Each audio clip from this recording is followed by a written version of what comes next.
Otoñal. Bueno, bienvenidos a este nuevo episodio de nuestra serie de Filosofía de las Ciencias Sociales. Soy Marcelo Arnold Catalifó, antropólogo de la Universidad de Chile. Como lo decimos siempre, en este espacio hemos intentado hacer una introducción a las posiciones, a las ideas y a los autores más importantes que desde la filosofía han influido en el pensamiento social a lo largo de la historia, y en particular en las ciencias sociales. Nuestro objetivo es, por cierto, complementar y reforzar la comprensión de corrientes filosóficas que tributan a la ciencia, y especialmente indicar sus impactos dentro de las disciplinas sociales. En este episodio vamos a repasar las bases filosóficas del pensamiento científico moderno y que pueden identificarse alrededor del siglo XVIII. Específicamente revisaremos las ideas de Immanuel Kant y de Georg Wilhelm Friedrich Hegel, dos de los pensadores más importantes y complejos de la filosofía occidental. Subrayo, complejos. Ambos eran alemanes y vivieron en las épocas de transición entre la Ilustración y el Romanticismo. El primero, Kant, es conocido por su crítica de la razón pura y su teoría ética, basada en el imperativo categórico. Hegel, por otro lado, es conocido por su teoría del idealismo absoluto y sus influencias en el pensamiento dialéctico y posteriormente en el pensamiento marxista y sus respectivas doctrinas. Los impactos de ambos en las ciencias sociales son enormes. Por cierto, autores complejos, por lo tanto, nuestros contenidos se han simplificado, pues tienen bastante de complejidad. Por eso, si necesitan más aclaraciones, les recomiendo consultar otras fuentes disponibles en la web, especialmente en plataformas especializadas, aunque también hay algunas generales que tienen mucho mérito. Pero también, si les es posible, revisen las obras originales de los autores y autoras que mencionaremos en esta audición, o los comentarios que se han hecho sobre estas obras que están en nuestros textos de apoyo que ustedes conocen. Bueno, vamos adelante. Partamos por el contexto. ¿Qué contexto? En primer lugar, para referirnos a Kant en particular, el contexto de la Ilustración, concretamente el siglo XVIII. Este siglo, el siglo XVIII, es conocido como el siglo de las luces, Aufklärung en alemán, o iluminismo en italiano. Kant definirá con precisión las exigencias de estos nuevos tiempos ilustrados con una proclama: atrévete a pensar, cuya expresión latina, sapere aude, proviene, hay que decirlo, de un filósofo romano que se llamaba Horacio, quien vivió entre el 65 a.C. al 8 después de Cristo. Immanuel popularizó esta proclama en su ensayo ¿Qué es la Ilustración?, que fue publicado en 1784, donde la utilizó como lema en una columna para describir el nuevo espíritu de los tiempos, el espíritu de la Ilustración. Para el filósofo prusiano, la Ilustración representaría la mayoría de edad de la humanidad, la superación del pensamiento dogmático y de la sujeción de la razón a una autoridad basada en la tradición. Representa en Kant un llamado a la independencia del pensamiento y a la búsqueda personal del conocimiento y de la verdad para entender y actuar en el mundo. Hoy en día podemos pensar que la crítica de Kant podría dirigirse también para enfrentar en forma crítica y reflexivamente a la inteligencia artificial, ¿no es cierto?, y a los algoritmos que deciden por nosotros, más que a los monarcas y a las tradiciones. La idea central de la Ilustración es que los seres humanos serán libres en la medida de que sus acciones se fundamenten por razones. y no serían libres si estas acciones siguen siendo determinadas por una autoridad tradicional, ya sea una autoridad religiosa, ya sea una autoridad política. Así, la emancipación humana, es decir, el liberarnos de nuestras miserias, exigiría debilitar y superar las fuentes tradicionales de la autoridad para depositarse en las capacidades de la razón, de nuestra razón. Este mandato kantiano socava el orden monárquico y el de las iglesias cristianas, pues difunde en sus tiempos el agnosticismo, la tolerancia y el liberalismo político. Lo anterior se acompañó por una renovación de las élites en los diferentes planos de la sociedad. Se trata del advenimiento de la burguesía.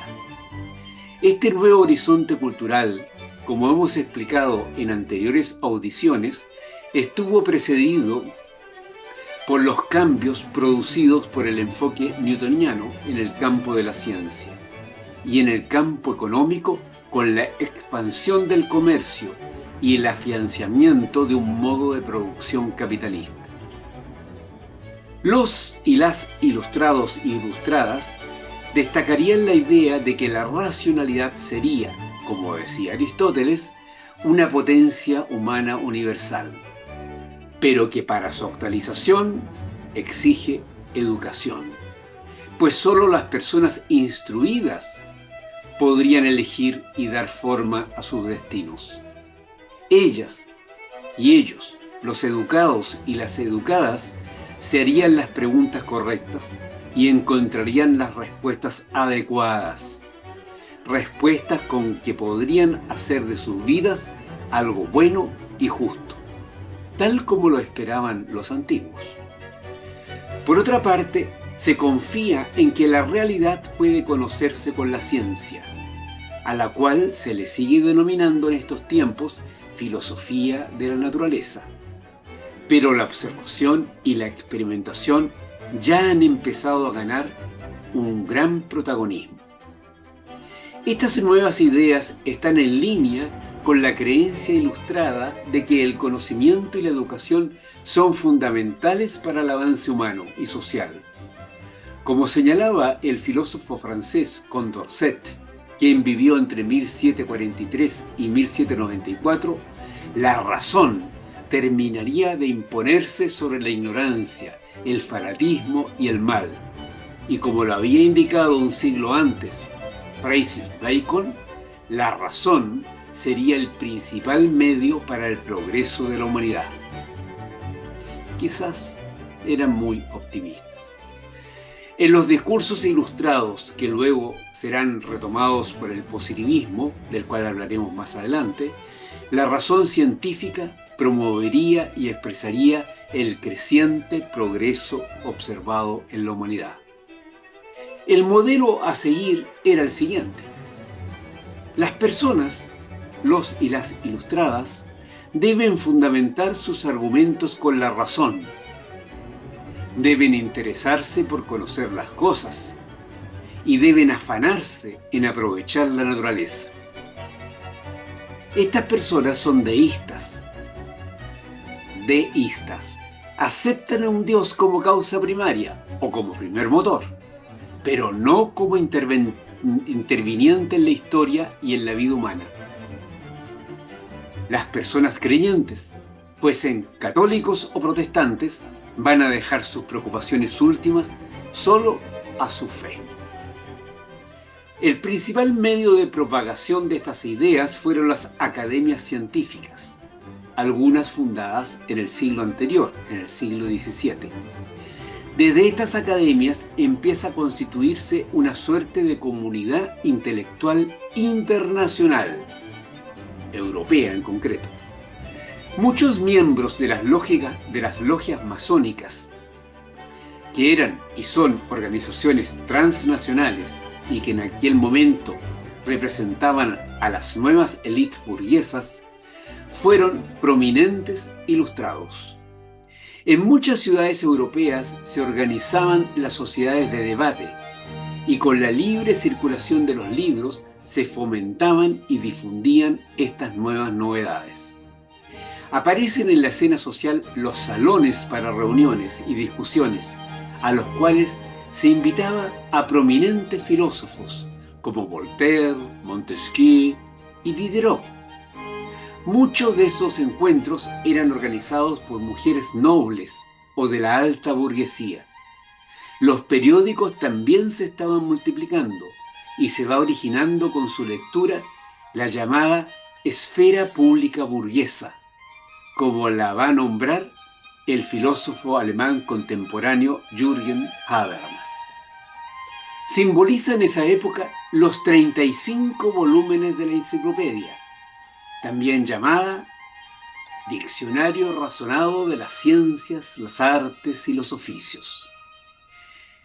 Esta obra fue compilada por Diderot y d'Alembert, y sus textos fueron publicados entre los años 1751 y 1772.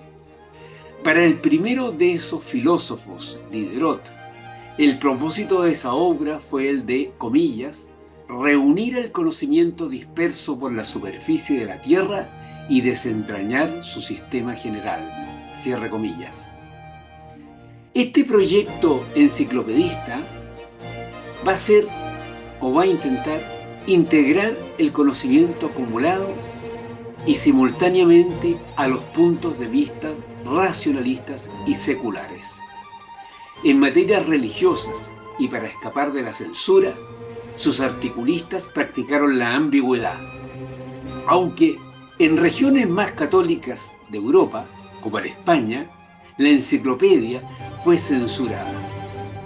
Al respecto, una muy buena recomendación de lectura, la novela Hombres Buenos, del español Arturo Pérez Reverte. Este escritor contemporáneo, para justificar el título de su novela, señaló lo siguiente, y lo repito entre comillas porque es muy bonito, dice, comillas, la libertad es un lujo de hombres buenos. Se otorga a aquellos que tienen la valentía de defenderla, cierre comillas. Esto está en el libro de Arturo Pérez Reverte, 2015. Volviendo a nuestra materia, paralelamente a los intentos de los enciclopedistas, en la Ilustración, otros pensadores franceses como Voltaire, que hablamos antes, quien vivió 1694 a 1778, Rousseau, que también acabamos de nombrar, quien vivió 1712 a 1778, o Montesquieu, que vivió entre 1689 y 1755, propugnaron importantes reformas de tipo económico, social y político. Incluso, en forma paralela, otros filósofos, como la filósofa inglesa Mary Wollstonecraft, quien vivió entre 1759 y 1797, propuso remover las relaciones de género, muy progresista en su época. En todos los casos, se trataba de que, con el uso de la razón, se iban a guiar o se guiarían los necesarios mejoramientos sociales y se legitimarían las ideologías liberales y por tanto progresistas. Estas ideas influyen en el llamado despotismo ilustrado, momento en el cual donde reinas, reyes y príncipes y aristócratas deciden pensar en su pueblo, pero sin considerar sus opiniones, sin considerar las opiniones de sus súbditos, que por lo general estos súbditos, vaya contradicción, eran más tradicionales que ellos, y cuando eran luchadores eran más bien reivindicativos, más que transformadores o revolucionarios.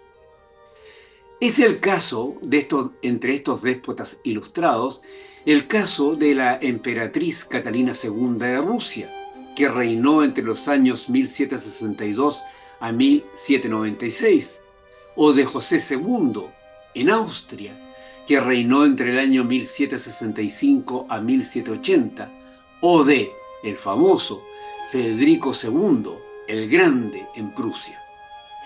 En estas monarquías se va a establecer una compleja y paradojal relación entre sus regímenes absolutistas y las nuevas ideas libertarias que ellos mismos difundían.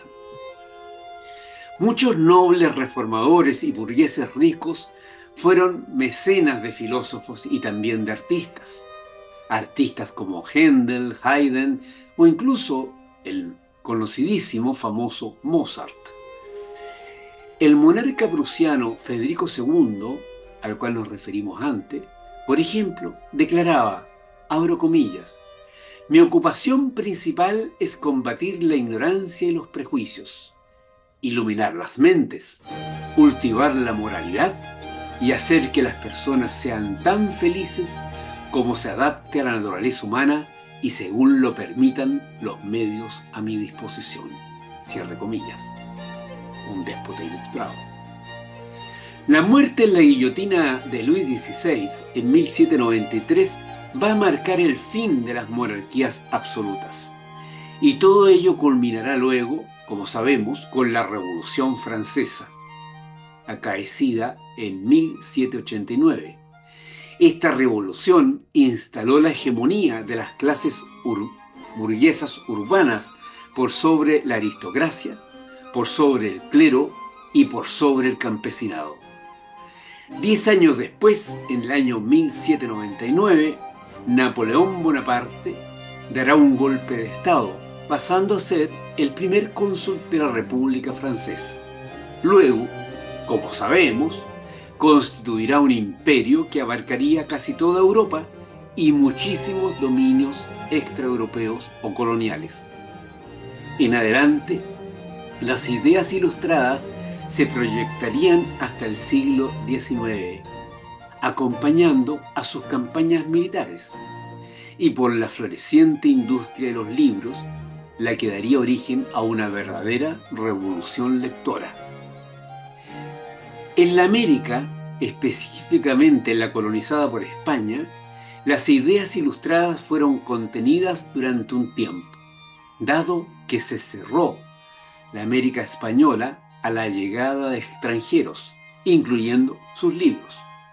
Sin embargo, los expertos han destacado la influencia de las ideas ilustradas, por ejemplo, las discutidas en Francia en la Revolución Haitiana, que acontece, como ustedes saben, y que dio la primera independencia americana a ese triste país que hoy observamos. Eso ocurrió, ya, ese periodo de la Revolución Haitiana entre 1791 a 1804, es decir, antes de nuestra independencia y muchas independencias de naciones americanas. Bueno, en América del Sur, las ideas ilustradas se encuentran en el venezolano Francisco de Miranda, muy conocido por su influencia en los independentistas, en el argentino Manuel Belgrano, de Grandes Avenidas en Buenos Aires, ¿no? Y en los chilenos Juan Ignacio Molina y Juan Egaña, entre muchos otros, por cierto. En resumen, la fe ilustrada en la razón humana abarca 3 aspectos clave.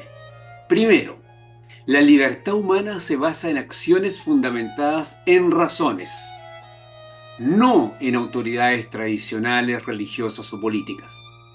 Segundo, la emancipación humana requiere debilitar o superar dichas autoridades tradicionales.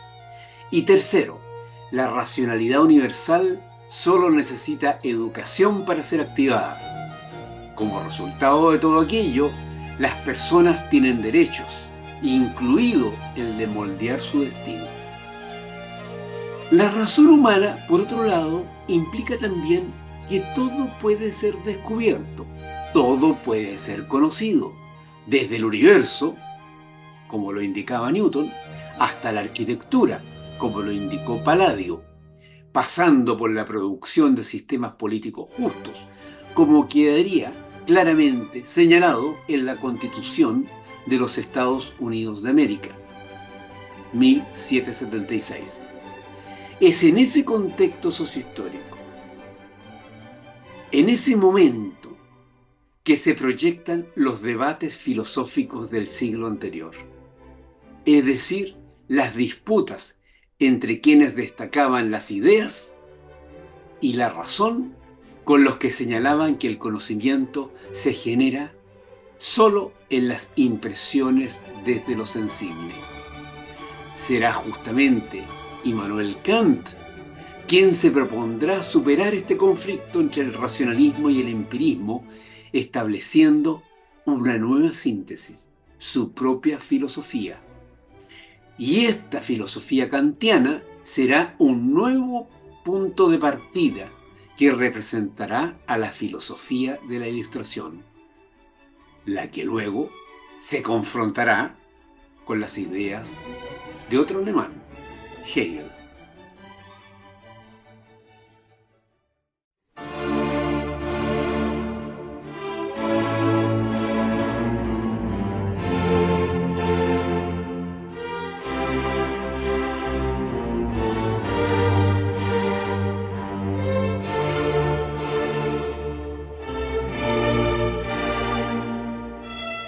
Dicho el contexto, profundicemos sobre los aportes e ideas de Immanuel Kant.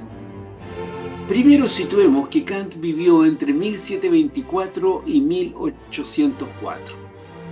Y segundo, sigamos subrayando que Kant constituye el filósofo más emblemático de la Ilustración de ese periodo. A propósito de todo esto, estamos justamente celebrando su cumpleaños, porque hace 3 siglos exactamente fue la fecha de su nacimiento. Recordemos, 1724, 2024. 3 siglos. No mucho, ¿no? Kant es considerado como uno de los pensadores más complejos de Occidente. Kant instaló un nuevo estándar de lo que se va a denominar la racionalidad. Por cierto, la racionalidad occidental y la racionalidad científica, que es occidental. No, por eso no estamos desmintiendo la presencia de otras formas de racionalidad. Nos referimos a una específicamente que recoge la tradición de la filosofía que hemos estudiado. Es importante destacar que Immanuel estaba muy al tanto de los desarrollos de las ciencias naturales. Conocía en profundidad la física matemática desarrollada por Newton y además dominaba las filosofías precedentes. Kant era prusiano, nacido en Königsberg. Königsberg correspondía a lo que se llamaba la Prusia Oriental. Hoy esa ciudad se llama Kaliningrado y pertenece a Rusia. Kant provenía de una familia pietista luterana. Como persona, era un individuo ascético y muy metódico. Son famosas entre sus biografías las referencias a sus caminatas diarias, que al parecer con ellas se señalaban los horarios para sus vecinos, quienes miraban desde sus pórticos, sus puertas y sus ventanas las caminatas del filósofo y según eso ajustaban sus relojes. Seguramente es una exageración, pero está indicando un rasgo de la personalidad de Kant. Según sus biógrafos, Kant era un trabajador más bien solitario. Era soltero y permaneció soltero. Era algo hipocondríaco, pero fue longevo. Se volvía sociable también algunas horas al día e invitaba en esos casos a grupos de amigos a comer, a beber vino y a conversar en su casa sobre distintos temas. Conocía distintos temas, entre ellos le interesaban la geografía y los viajes, a pesar de que nunca quiso viajar fuera de su ciudad, y no es que no haya podido. Y desarrolló Kant, por lo tanto, toda su carrera en Königsberg, ciudad en la que afortunadamente había una importante universidad protestante que ya había sido fundada siglos antes, en el año 1544. Por lo tanto, ya había una masa crítica o una comunidad intelectual en su ciudad. La filosofía kantiana toma una de sus formas como un sistema epistemológico. Es importante reseñar esto, una suerte de teoría del conocimiento, donde se aborda sistemáticamente las condiciones que hacen posible el conocer. Es decir, una de las principales tareas del sistema filosófico de Kant es dar cuenta del conocer, el cómo se conoce. Específicamente en su libro Crítica de la razón pura, Kant precisa lo que requiere un sujeto cognoscente, como nosotros, para producir conocimientos. Y cuáles son las cualidades que dispone y que le permiten hacer posible el conocer. Pero no se detuvo allí Kant. En su otra obra magna, Crítica de la razón práctica, posterior a la anterior, se propuso fundar una moral y ética común, ciertamente basada en, adivinen, en la razón. Es decir, Kant produce respuestas tanto al qué puedo saber como al qué debo hacer. Obviamente, nos daremos cuenta, por estos problemas que intenta tratar Kant, no va a ser de lectura y comprensión fácil. Es difícil. Hay peores, por cierto. A lo anterior se agrega que Kant usa y a la vez construye un lenguaje especializado que pasaría a ser uno de los estándares en la filosofía. Es decir, la filosofía estaba codificando su lenguaje como en otras disciplinas, digamos, definiendo sus conceptos para transformarse en una forma de pensamiento que favoreciera su acumulación. El afán de sobrepasar a sus predecesores directos en Kant es evidente. Él consideraba que los aportes de los filósofos y filósofas que lo precedieron eran importantes, pero que eran insuficientes. Dicho con sus palabras, comillas, este es Kant, si bien todo nuestro conocimiento comienza con la experiencia, eso no es prueba que todo conocimiento derive de ella. Con lo cual, aceptan en parte el tema de los empiristas, pero luego coloca una crítica con respecto a la magnitud de sus alcances. Así, frente al dilema si acaso el conocimiento de algo es como se presenta en nuestra razón o es como lo percibimos, optará por un camino que sintetizará ambas posturas. El sistema producido por Kant, el sistema filosófico, se llamará idealismo trascendental. Es decir, va a referir a la existencia de ideas innatas y universales, el cual este pensamiento se va a contraponer con el realismo filosófico de Aristóteles, por ejemplo, que suponía categorías en la realidad misma, que las extraía de ahí. Y se va también, a pesar de su semejanza, a contraponer con la teoría de las ideas de Platón. Eso lo vamos a ver quizás a continuación, o usted ya lo puede estar infiriendo en base a los conocimientos que tienen de estos filósofos, grandes filósofos atenienses. Para Kant, la mente, digamos en primer lugar, no puede considerarse un contenedor vacío, o una pura racionalidad. En este último caso nos estamos refiriendo a Descartes y en el primer lugar a contenedor vacío a los empiristas. Estas ideas de Kant lo van a distanciar de los argumentos de los empiristas, pero también, como lo acabamos de observar, de los cartesianos. Así, volviendo a destacarlo, va a rechazar tanto la noción de tabla rasa como la noción de razón pura, proponiendo en cambio que la mente humana posee estructuras innatas que procesan información, pero que requieren a la experiencia para ser activadas y desarrolladas. ¿Se entiende la síntesis? Su teoría epistemológica señala que el conocimiento es una síntesis producida por el sujeto cognoscente. El sujeto cognoscente, posee una intuición sensible con que percibe el mundo y el entendimiento con que organiza esas percepciones, la palabra trascendental. Así, el conocimiento surge de la interacción entre la experiencia sensorial y las estructuras del entendimiento. Así Kant establecerá como nuevo programa para la filosofía que, y lo destaco y uso sus palabras, comillas, la razón solo descubre lo que ella ha producido según sus propios planes. Cierre comilla. Con ello Kant querrá decir que nuestra realidad está circunscrita por las categorías mentales con que se encarnan las impresiones.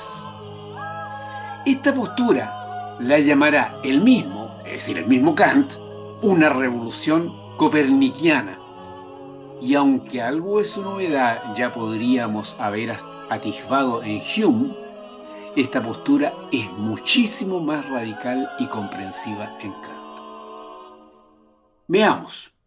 En su obra Crítica de la razón pura, que fue escrita por los años 1781 y que luego perfeccionó 6 años después, en 1787, bueno, valga la consideración, Kant considera ese libro, Crítica de la razón pura, como una pesada telaraña, como que le había costado mucho salirse de él.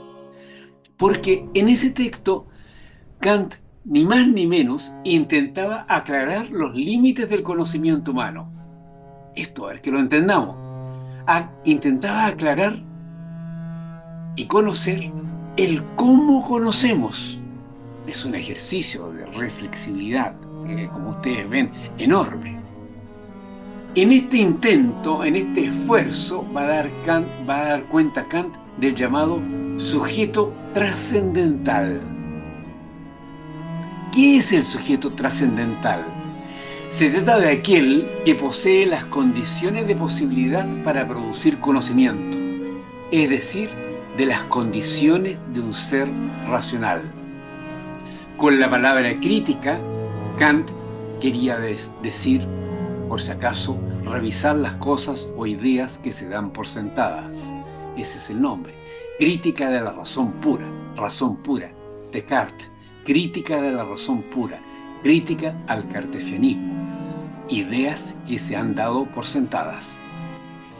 De acuerdo a sus indagaciones, para Kant las posibilidades del conocimiento estarían basadas, y tomen atención, en 2 facultades.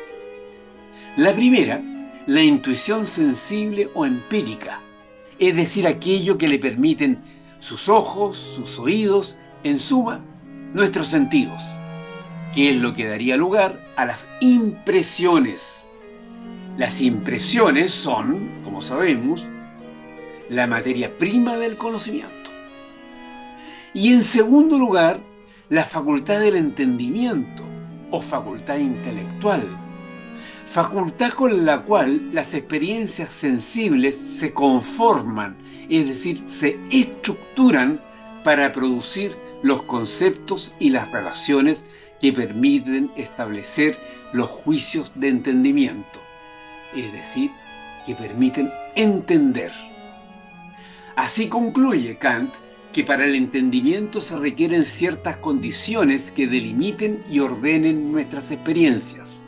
Pues, como lo ha dicho, cuando nos quedamos con las puras sensaciones, nos quedamos sin entendimiento.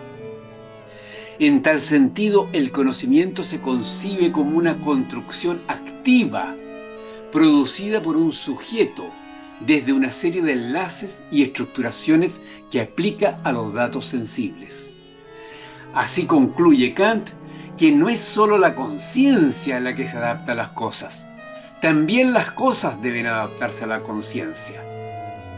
Y volvemos a destacar con él, ahora en comillas, en sus palabras: las intuiciones sin conceptos son ciegas y los conceptos sin intuiciones están vacíos. Cierre comillas. Tratemos de experimentar lo que señala Kant.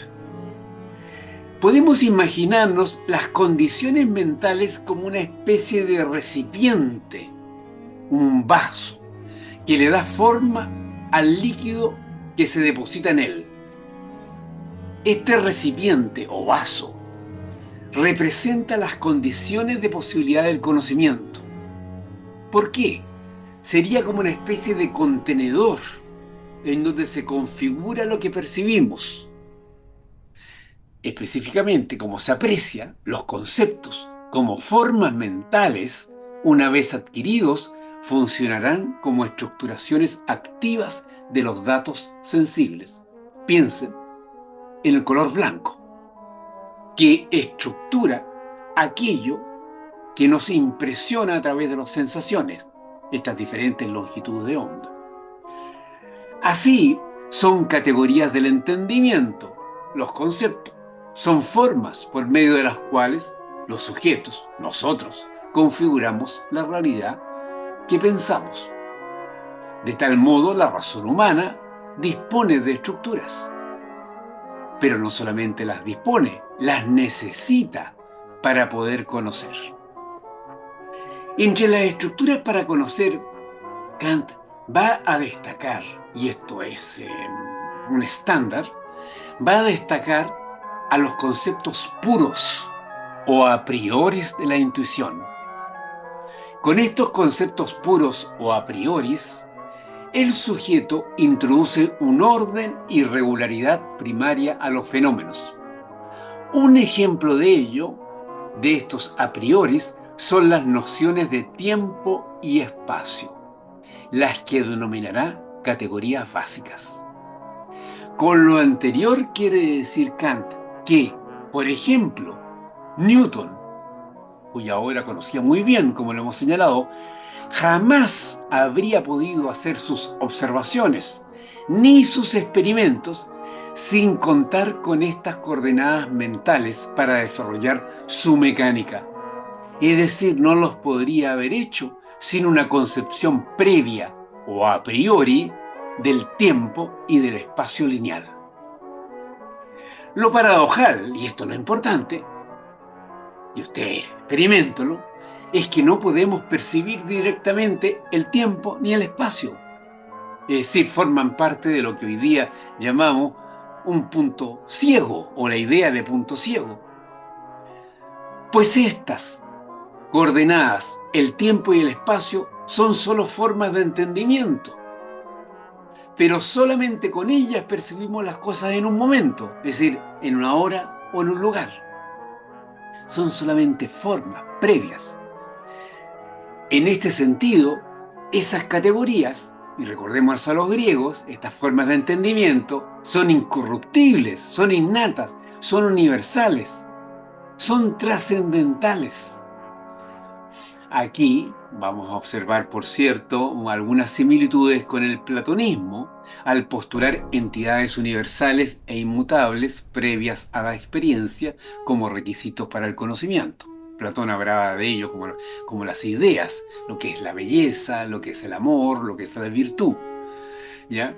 Platón lo coloca también en la boca de Sócrates. Pero hay diferencias importantes, como a algunos de ustedes les inquieta.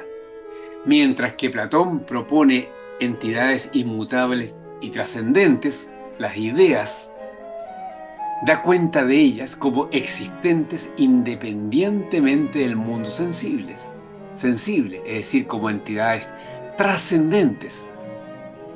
Kant, por el contrario, argumenta que las formas a priori de la intuición, como el tiempo y el espacio, son necesarias para la experiencia, pero no existen de manera independiente al sujeto cognoscente, pues están instaladas en él. No son entidades trascendentes, sino que entidades trascendentales. Como las formas a priori son anteriores a la experiencia y solo se apoyan en la pura razón, no dependen de la experiencia, sino que a la inversa funcionan, valga la redundancia, como coordenadas para el entendimiento. Así, Kant es taxativo, comillas, el espíritu solo conoce lo que él mismo produce, cierre comillas. Podemos cambiar la palabra el espíritu y decir la mente. La mente solo conoce o logra conocer lo que la misma mente produce, es decir, aquello que puede ser accesible a esas coordenadas o formas a priori. Son esas coordenadas las que nos permiten aprender la realidad, por ejemplo, el aquí y el ahora, y constituyen, como tales, en el medio facilitador de la correspondencia entre el sujeto y su realidad externa. La pregunta que podemos hacer, ¿qué haríamos si no tuviéramos las coordenadas de tiempo y espacio? ¿Cómo sería nuestro universo? Bueno, es ficción, ¿no? El sujeto que conoce debe disponer, y así estamos nosotros, por lo tanto, de una estructura para ordenar las sensaciones que experimenta. Y destaco, y como esta es universal, es trascendental. Se desprende de lo anterior que para Kant hay una renuncia a la posibilidad de tener un conocimiento absoluto de las cosas, dado que debe haber algo previo. En sus palabras, comillas, no podemos conocer la realidad en sí, en su mismidad, es decir, conocerla fuera de las posibilidades de un sujeto cognoscente, cierre comillas. Y como solo podemos tener certeza respecto a nuestra propia experiencia subjetiva de las cosas, no podremos acceder a la esencialidad de ellas, pues nuestra razón no tiene posibilidades para conocer las realidades últimas.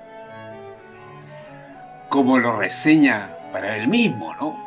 Cuando refiriéndose a sus creencias religiosas, porque era religioso, era creyente, él señalaba que para ir más allá, es decir, para el conocimiento de lo divino, de lo sobrenatural, comillas, dice, he tenido que renunciar a la ciencia para dar cabida a la fe, cierre comillas.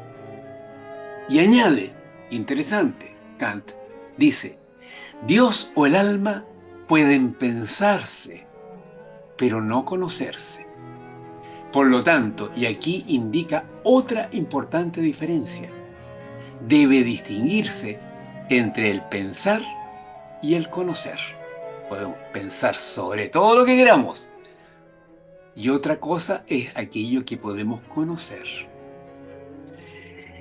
El filósofo, cuando declara que no puede conocerse el ser de las cosas, se va a alejar, como ustedes se dan cuenta, de la aspiración de toda la tradición de la filosofía parmineida, de Parmínides, pues solo podríamos conocer lo que se nos aparece en nuestra experiencia.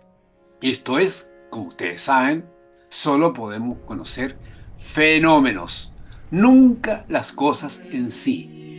En consecuencia, no tendremos nunca seguridad respecto al mundo en sí.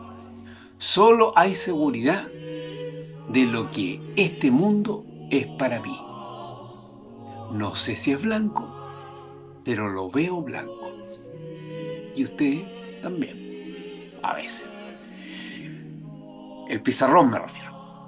Desde esos límites, Immanuel se pregunta por nuestros juicios, es decir, sobre las afirmaciones que hacemos respecto a las cosas en el mundo. Este interrogante sobre los juicios es muy relevante, pues no poder determinar la verdad es un tema para la ciencia, pues la ciencia tiene por función producir complejos sistemáticos de juicios verdaderos sobre las cosas. Por ejemplo, como Newton señalaba, señalar el cómo caen las cosas. En este punto, cabe aclarar, siguiendo a Kant, qué es un juicio y qué tipo de juicios pueden identificarse. Primero identifiquemos qué es un juicio. Un juicio es declarar algo sobre algo. Es decir, un juicio contiene un algo y un predicado.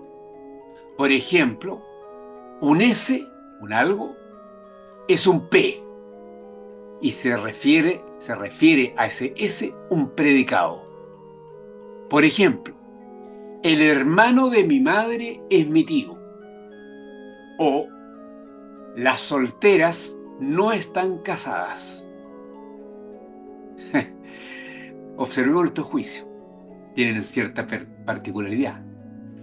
Kant va a llamar a esos juicios, el hermano de mi madre es mi tío o las solteras no están casadas, va a llamar a esos juicios juicios analíticos.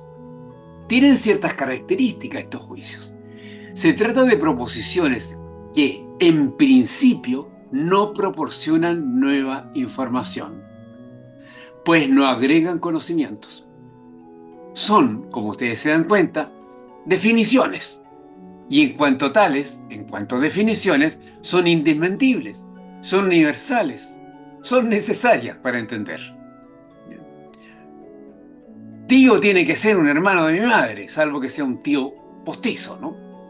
O el tío del furgón. ¿Ya? Por cierto, que también es postizo.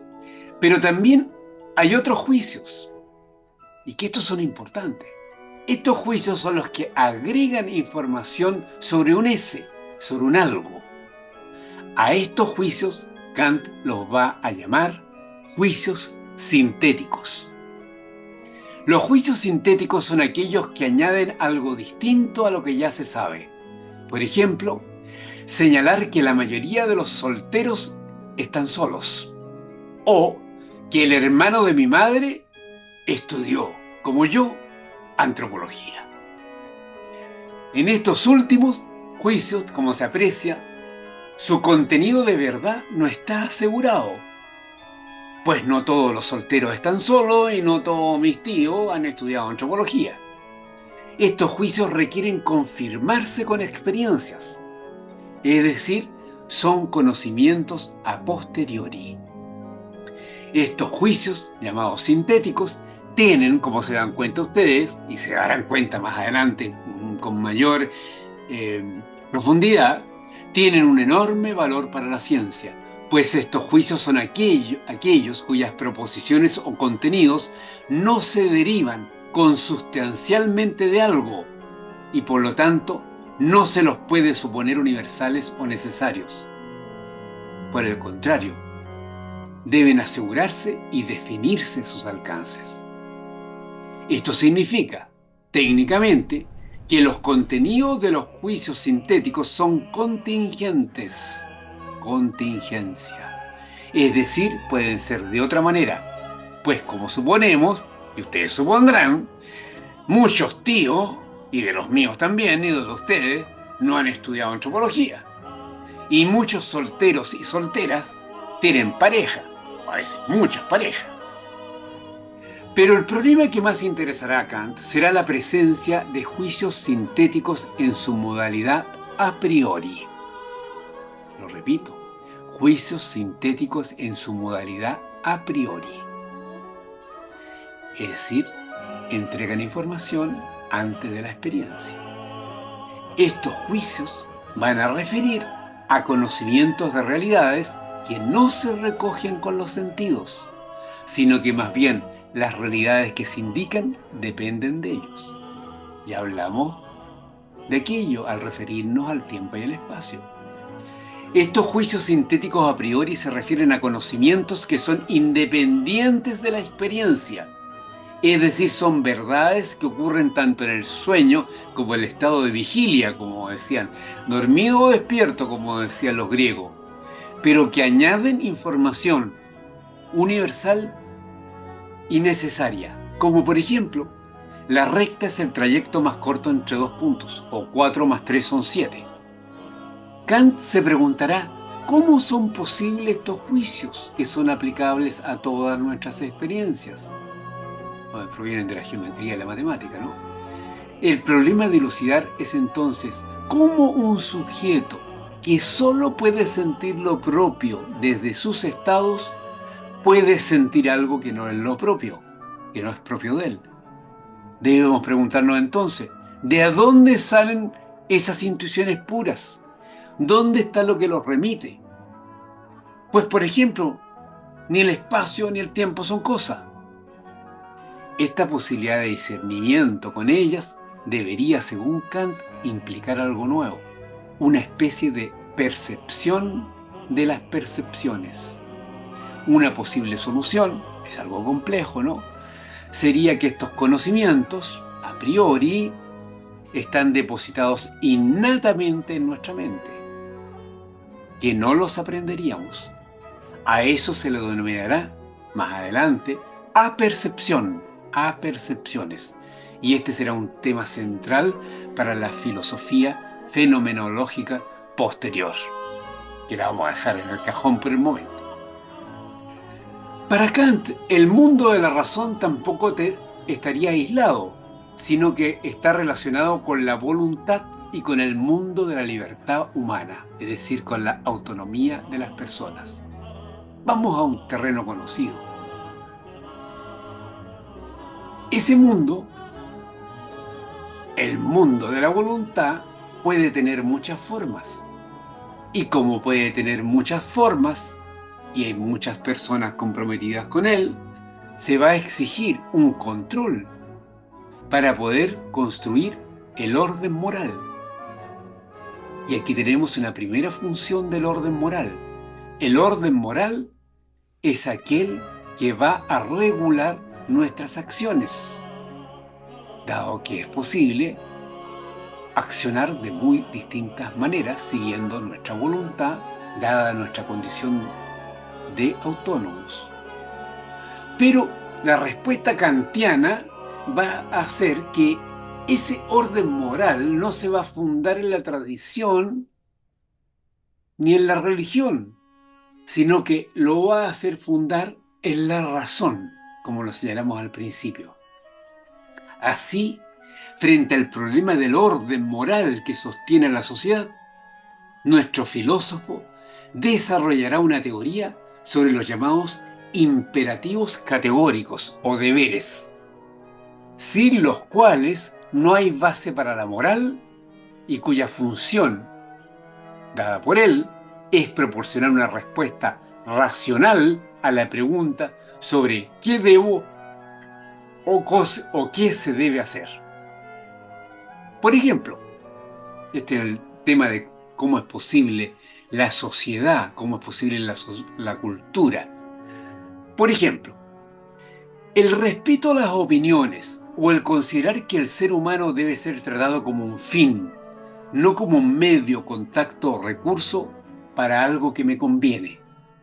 Eso refiere a un deber o imperativo categórico. ¿Por qué? ¿Por qué se fundamentaría racionalmente que aquello fuera un imperativo categórico? Por lo siguiente, ¿qué pasaría si todos y todas nos consideráramos fines para los otros y las otras? ¿Ya? ¿Qué pasaría si todos y todas nos consideramos como personas legítimas para los otros y otras? ¿Y qué pasaría si ese proceder fuera universal? ¿No sería racionalmente conveniente, en vez de considerar a los otros y otras solamente como medios, contactos o recursos? Y basurearlos, por cierto, entre medio. Estas últimas reflexiones van a componerse en su famoso libro Crítica de la Razón Práctica, publicado en 1785. Allí, el filósofo prusiano va a elaborar una propuesta ética, pero como lo acabamos de decir, no basada en un razonamiento religioso, sino que fundamentada racionalmente. Esta propuesta se puede resumir en las siguientes máximas o frases de Kant, comillas: obra de modo que puedas querer que lo que haces sea una ley universal de la naturaleza. Cierre comillas. O, comillas, hágase la justicia aunque el mundo perezca. Cierre comillas. O, algo más comprensible para todo, nosotros, comillas, actúa como si Dios existiera, cierre comillas. O, lo acabamos de decir, comillas, trata a las personas como fines, no como medios, cierre comillas. Y añadiría, todas estas máximas te conviene respetarlas.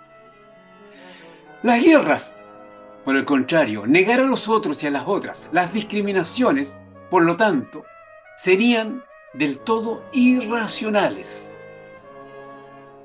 En este punto, Kant, y esto es curioso e interesante, tiene una tesis sobre la racionalidad de lo que llama la paz perpetua.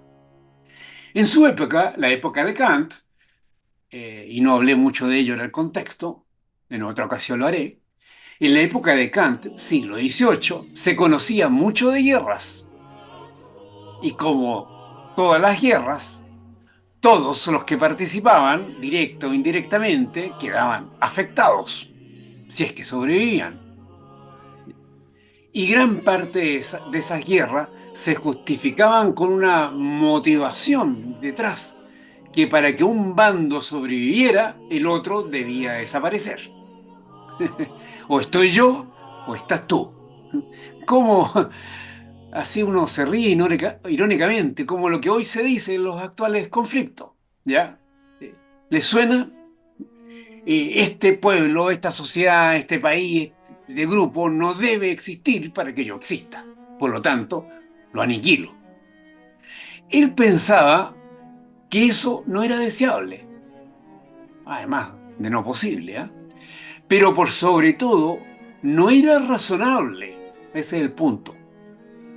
Él concluía de que como la guerra es pura destrucción, incluso deberían abolirse los ejércitos, para así no caer en las tentaciones agresoras. En ese sentido, nuestro amigo Kant, prusiano y todo, fue un precursor del pacifismo y de una ciudadanía universal, una suerte de Naciones Unidas, ¿no? Ha sido señalado en esos términos también, ha sido reconocido en esos términos por ser una de las bases, por ejemplo, de la Unión Europea. Bueno, ¿qué es lo que está preguntando Kant con este tema de la paz perpetua? El ideario de un cosmopolitismo, como el que señalaban los griegos, ¿ya? Yo no soy ateniense, yo soy humano.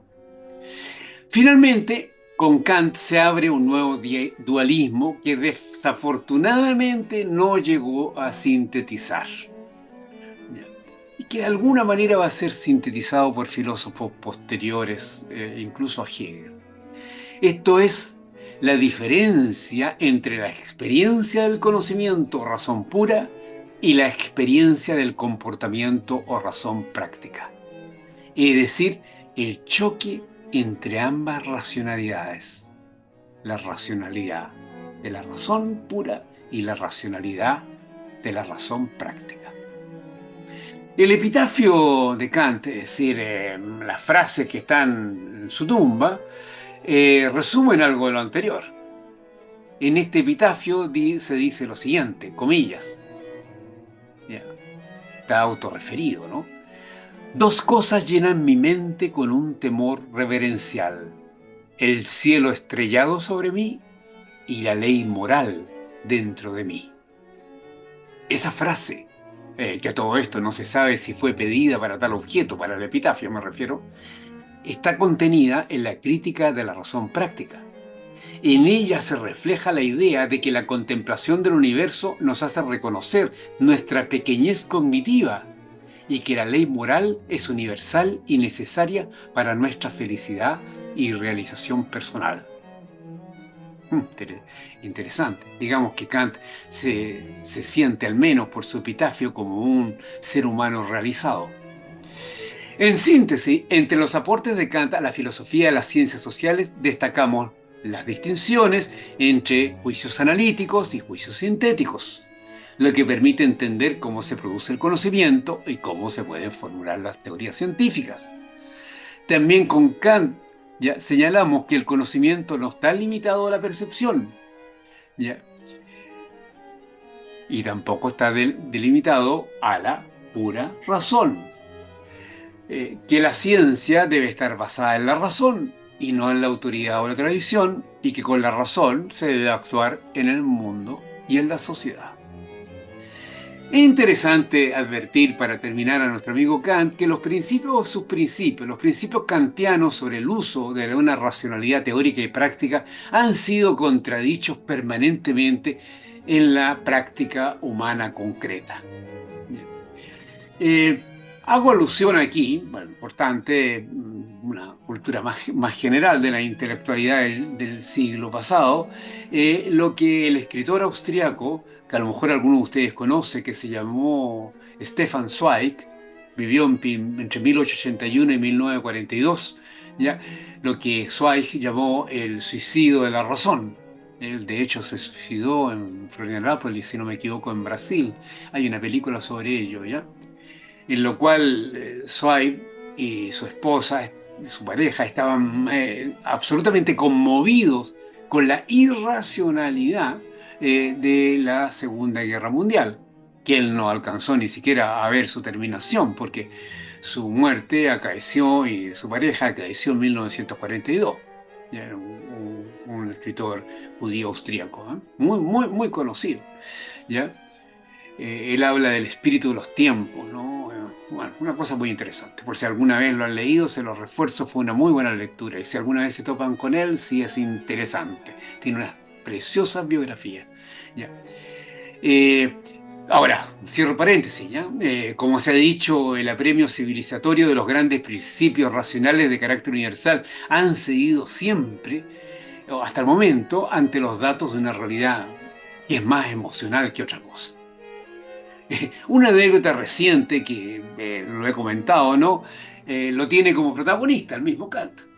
En el año 2018, varios monumentos que conmemoraban a Kant en la ciudad de Kaliningrado, 2018, aparecieron rayados con pintura y cubiertos con panfletos que decían: el nombre del alemán Kant no manchará nuestro aeropuerto.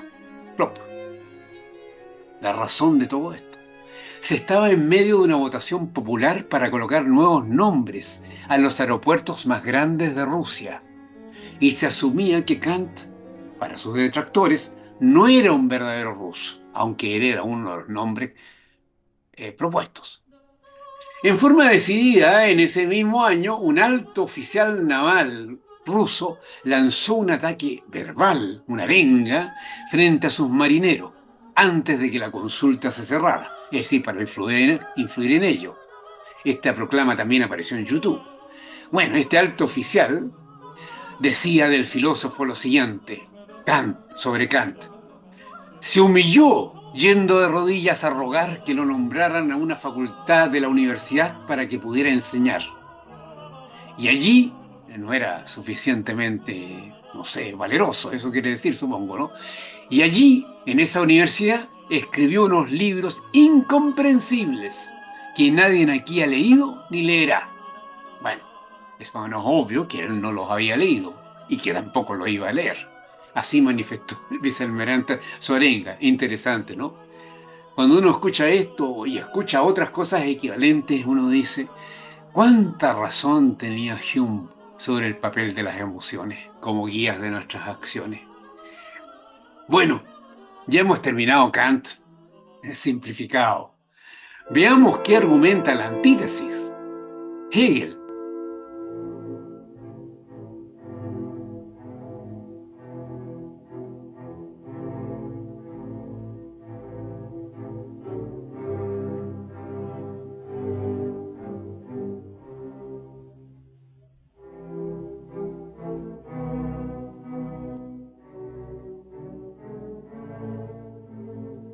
Y partamos por los cambios de contexto, porque han ocurrido aquí unos cambios de contexto, ¿ya?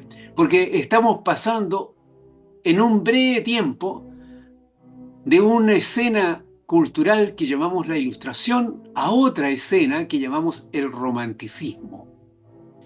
¿Qué es el Romanticismo? ¿Qué es la filosofía del Romanticismo? Esta parte a finales del 18 y llega hasta mediados del 19. Bueno, y hay muchos románticos y románticas contemporáneos. Veamos el contexto. Durante la Ilustración hubo muchas posturas filosóficas e intelectuales que se oponían a los principios y a las ideas kantianas, es decir, no jugó solo Kant, en particular especialmente por su excesivo racionalismo y formalismo. No es muy entretenida su lectura. Las críticas se combinaban con una reacción frente a la nueva forma de sociedad secularizada que se estaba desplegando, y muchos estaban en contra de la misma idea de progreso. Y en general había muchos resentimientos por los acontecimientos que rodearon a la Revolución Francesa, a la cual se le asociaba con la Ilustración. Había un pensamiento reactivo, reaccionario, eh, más de restauración. ¿Ya? De esas posturas empieza a desarrollarse una especie de movimiento que nosotros podemos llamar, de acuerdo a nuestras terminologías contemporáneas, un movimiento propiamente contracultural, el que adquirió mucha fuerza y que finalmente condujo a un nuevo periodo llamado romanticismo. ¿Qué será el romanticismo?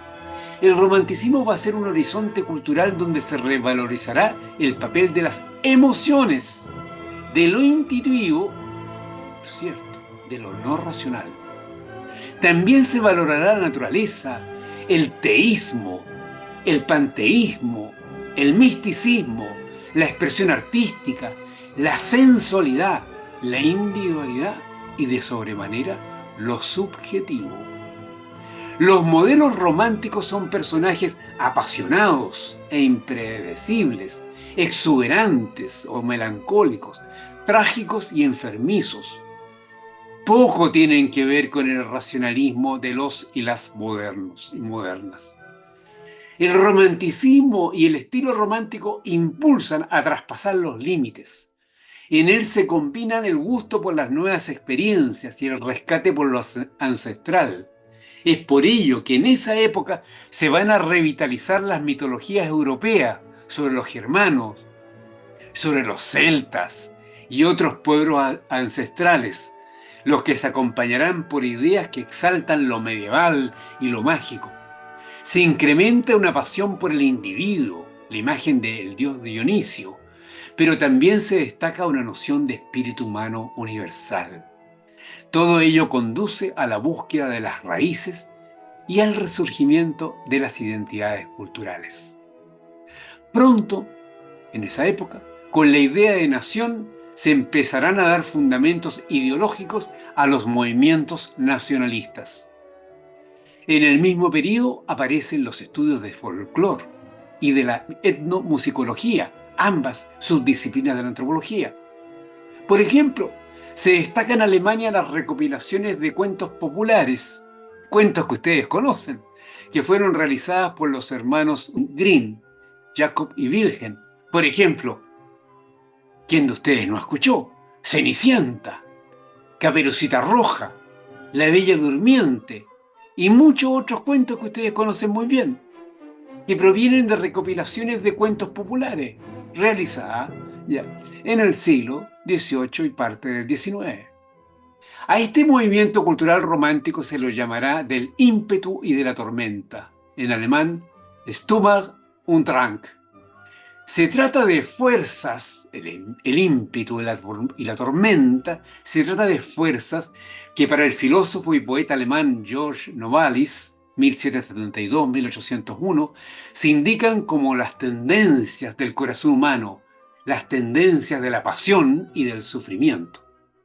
El mismo Novalis se proyecta como un símbolo, un sujeto estudioso, frágil, con amores trágicos y una muerte temprana por tuberculosis, la llamada muerte blanca, por el empalidecimiento de los pacientes, ¿no?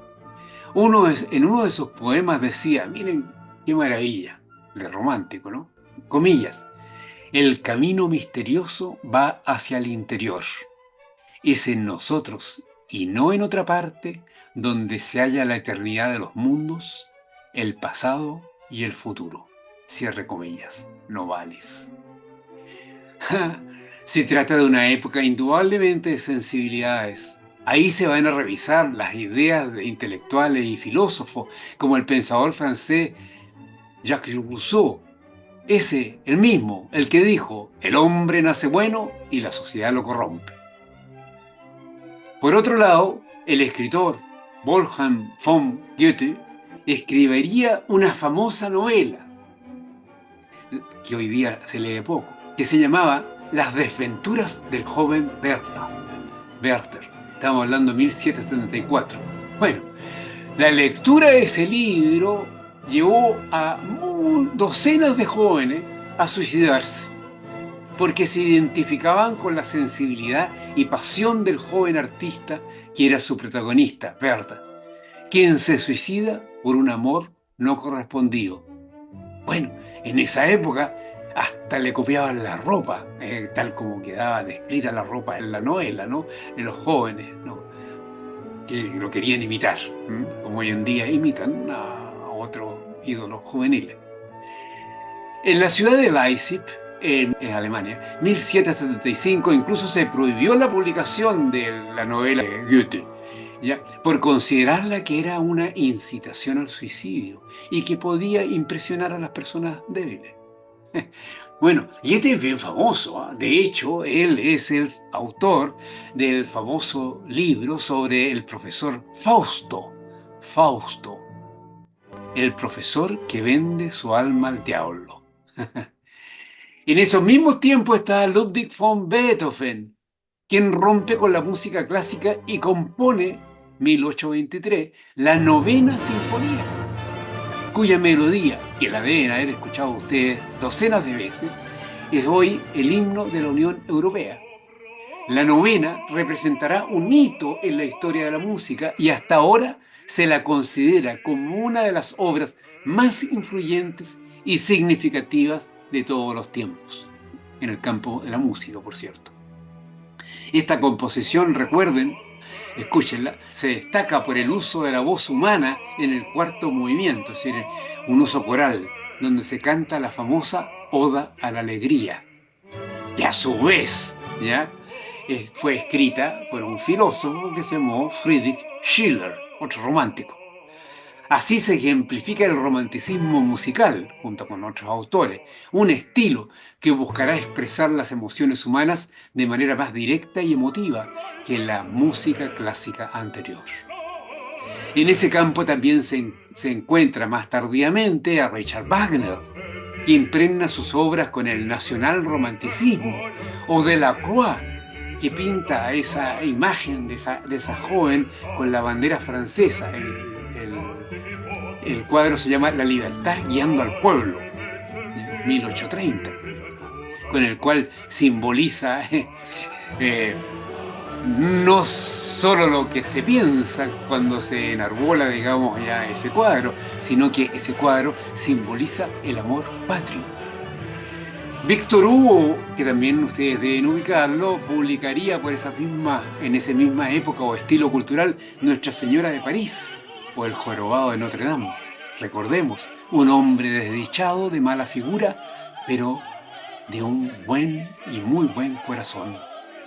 La inglesa Mary Shelley, que vivió en 1797 a 1851, va a escribir famosa novela gótica, Frankenstein o El moderno Prometeo, 8 años después de nuestra fecha de nuestra independencia, 1818, la que en el fondo trata sobre los peligros de la ciencia y la tecnología. Hay un film al respecto, ¿no?, en las plataformas. Edgar Allan Poe, también conocido, es el escritor de los cuentos sobrenaturales y macabros, y más tardíamente, otro inglés muy conocido, Bram Stoker, publica la famosa La vida del conde Drácula, donde se exploran los miedos y las supersticiones. ¿Le hacen sentido ese horizonte cultural?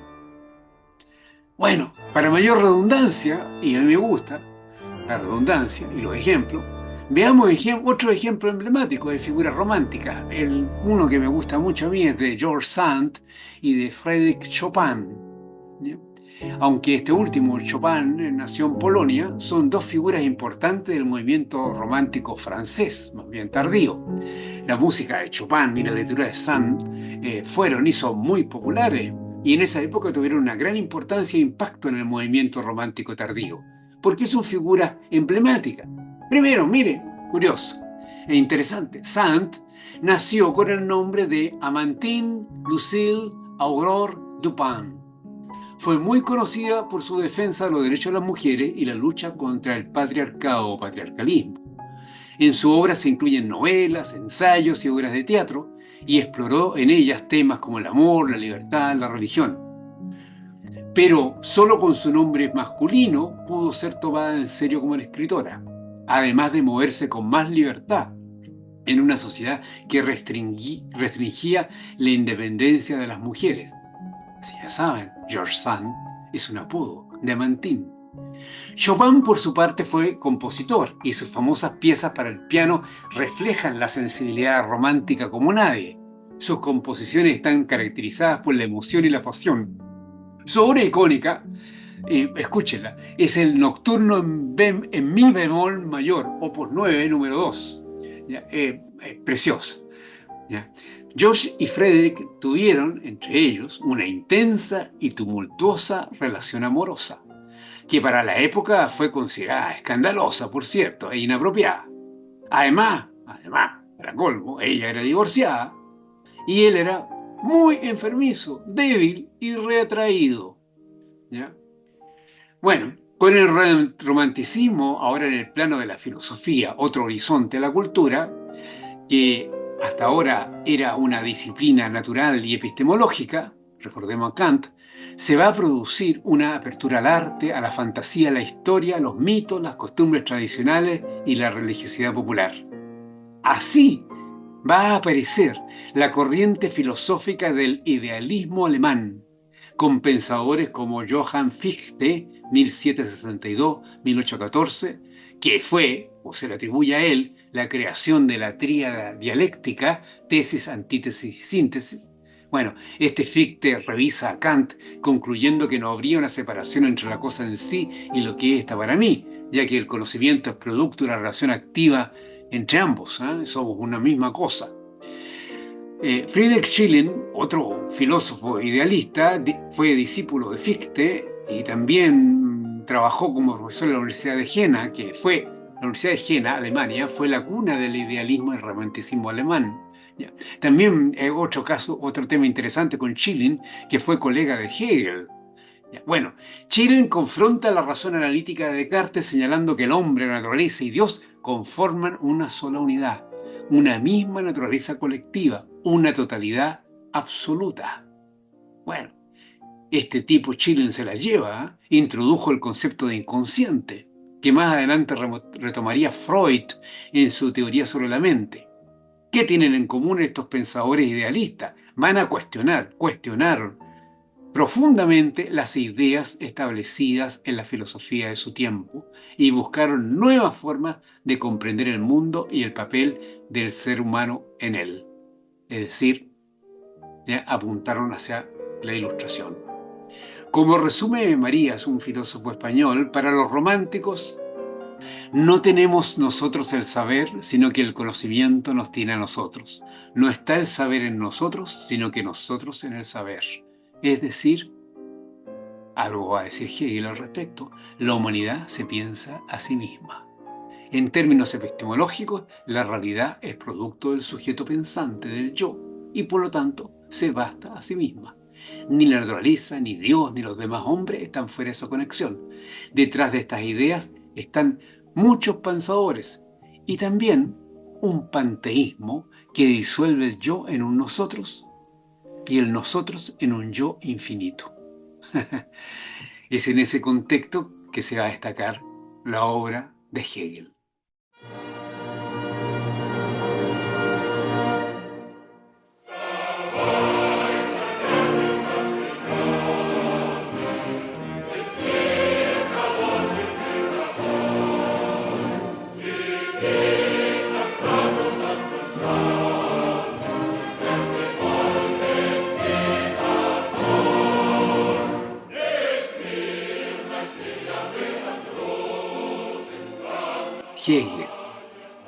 Hegel, prepárense. Georg Wilhelm Friedrich Hegel, 1770-1831. Nuestro amigo provenía de una, vemos, Universidad de Jena, provenía de una familia burguesa protestante. Compartía las críticas de los románticos alemanes a las consecuencias morales y políticas de la Ilustración. Tenía mucho interés en las identidades y en las raíces, y estuvo en parte influido por las ideas políticas de Rousseau. Hegel va a enfrentar la rigidez de la filosofía moderna o ilustrada representada por Kant y mantendría una mayor cercanía con el pensamiento filosófico antiguo y el cristiano. Como advierte Marías, hay que nuevamente decirlo, comillas, el pensamiento de Hegel es de una dificultad que solo puede compararse con su importancia. Es la culminación, añade Marías, en su forma más rigurosa y madura de todo el idealismo alemán. Cierre comillas. Georg, nuestro filósofo, consideraba su disciplina como la forma más elevada del entendimiento. La filosofía representaría la historia ascendente del espíritu humano, o Geist, que quiere decir, es alemán, quiere decir mente. Consecuentemente, la historia de la filosofía sería un replicante o espejo de la historia de la humanidad y de su autoconciencia. Colocando la filosofía bajo el foco de la historia, va a destacar Hegel su naturaleza social. Las ideas filosóficas no podrían, como hemos dicho muchas veces, ser tratadas como pájaros en una jaula, es decir, como entidades trascendentales sin contextos sociohistóricos. Por eso para Hegel el proyecto de establecer un sujeto trascendental, se refiere a las intuiciones puras de Kant, es decir, una conciencia humana aparte de la naturaleza, de la historia y de la sociedad, es defectuosa.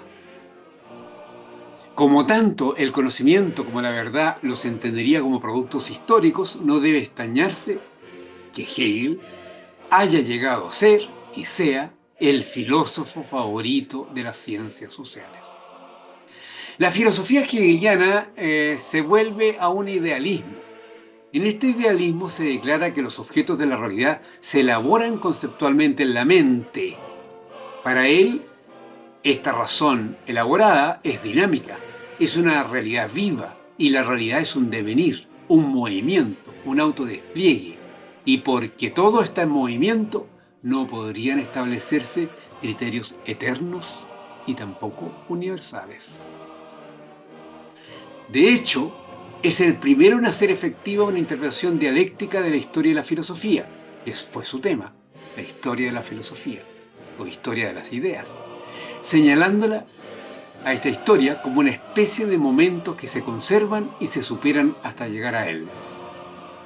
Hegel tiene la clara conciencia de que en él culmina y se cierra una época, la Edad Moderna. Se trata de que los procesos históricos culminan cuando alcanzan sus máximas expresiones. Lo que para su síntesis, ¿no? Lo que para el caso de la filosofía es el idealismo, es decir, su filosofía. Tiene un autoconcepto grande estos filósofos. Y el romanticismo es lo que ocurre en el arte. Aunque para él la filosofía idealista es tardía en su interpretación de los procesos históricos. Ha llegado tarde, como lo plasma en su famosa frase, comillas, la lechuza, le hace búho, la lechuza de Minerva inicia su vuelo recién al caer la tarde. ¿Les suena esto como el título de un libro que ustedes están leyendo, un texto? Bueno, al afirmar que lo real es racional, es decir, que siempre hay un orden lógico y teleológico detrás de los cambios políticos y conceptuales a lo largo de la historia de la humanidad, Hegel deja en evidencia su postura idealista y panlogista, pues en ese sentido, tanto la realidad como su conocimiento son uno y el mismo proceso. Con el panlogismo, la razón es vista como la clave cierta para comprender y unificar todas las cosas en un todo coherente y lógico, y abstracto, debo añadir. Ello también quiere decir que siempre es posible encontrar una lógica y un orden detrás de los cambios. Específicamente, En cada momento encontramos una síntesis, el llegar a ser algo desde otro algo que ha dejado de ser. La historia sería entonces la manifestación de Dios o del Espíritu, donde van rodando contradicciones.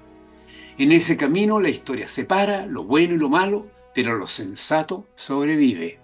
Era optimista.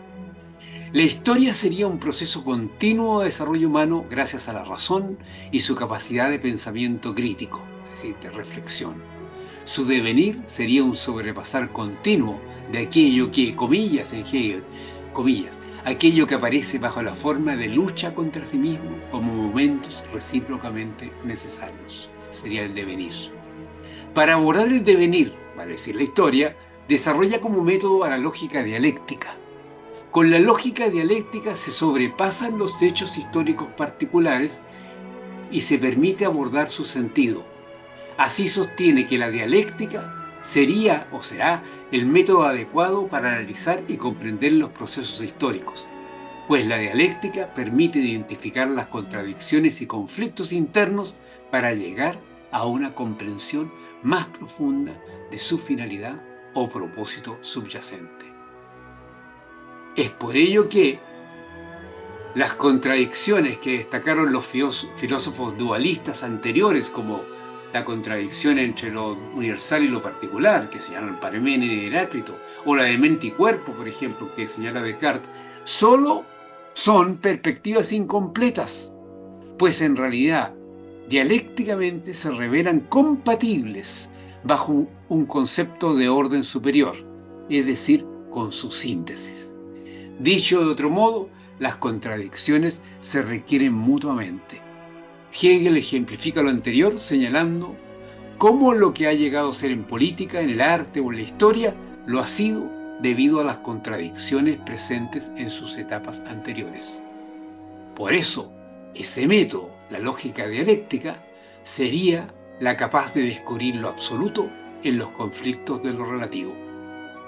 Estas ideas, como ustedes se percatan, pueden compararse con las de Heráclito, quien, recordemos, afirmaba que el mundo eterno está en constante cambio, como un fuego que se enciende y se apaga, con una medida, no totalmente.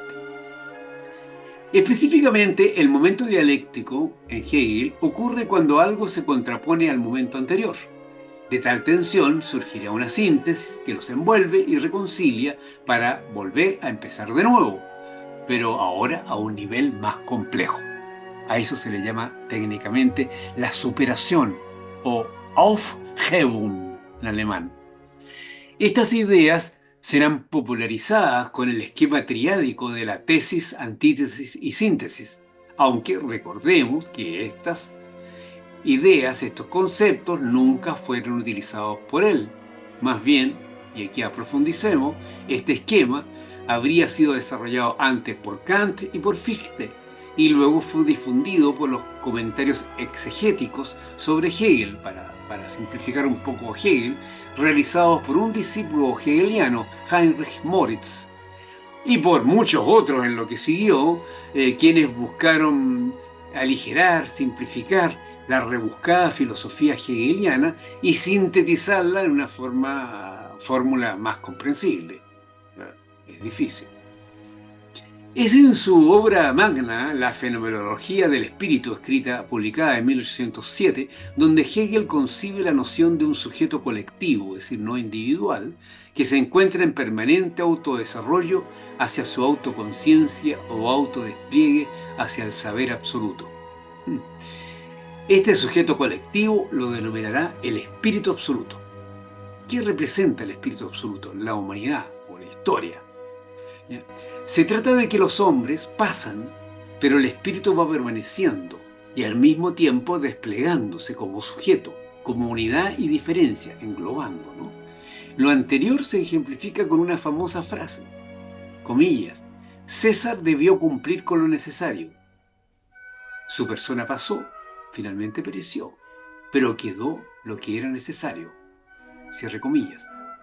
¿Qué quiere decir esto? Que las personas, es decir, lo singular, son vistas como transitorias, como accidentes, en comparación con el espíritu absoluto. es decir, con la dirección de la humanidad, y su importancia se limita a lo que era necesario para su desarrollo. Hay una suerte de impersonalismo por un lado y teleología por el otro, una finalidad de la historia, que sería la superación, ¿no? Para Hegel, lo que mejor garantiza el progreso de la razón, es decir, la libertad, es el Estado moderno, la nación moderna. Esto haría que después el famoso filósofo de la ciencia, Popper, señalaría que Hegel fundamenta o da una fundamentación filosófica del totalitarismo, ¿no? Al darle tanta importancia al Estado. Dicho metafóricamente para Hegel, esto es Hegel, comillas, el Estado representa el ingreso de Dios en el mundo, pues allí, dentro del Estado, puede realizarse con mayor plenitud la condición humana. Es decir, hay mayor libertad porque hay mayores leyes, hay mayores reglas. En esto, como veremos, Hegel se contrapone con Marx y con las ideologías liberales, que no les gusta el Estado, ni a uno ni a los otros, y se asemeja mucho a la valoración de la polis que tenían los filósofos atenienses, que era el espacio del despliegue del pensamiento libre. Hegel tuvo una enorme influencia en Marx, del cual vamos a comentar pronto en otra audición. Quien no conoció a Hegel, Marx se definía como hegeliano de izquierdas.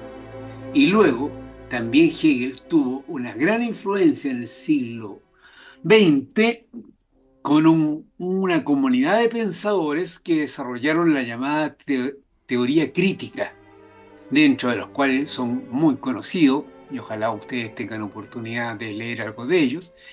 Está Theodor Adorno, que recién falleció el año 69, Max Horkheimer, que recién falleció el 73, y Herbert Marcuse, quien falleció en 1979, y de las cuales de esa comunidad conservamos afortunadamente a un longevo filósofo, del cual lo hemos nombrado en algunas ocasiones, que se llama Jürgen Habermas, que nació en 1929.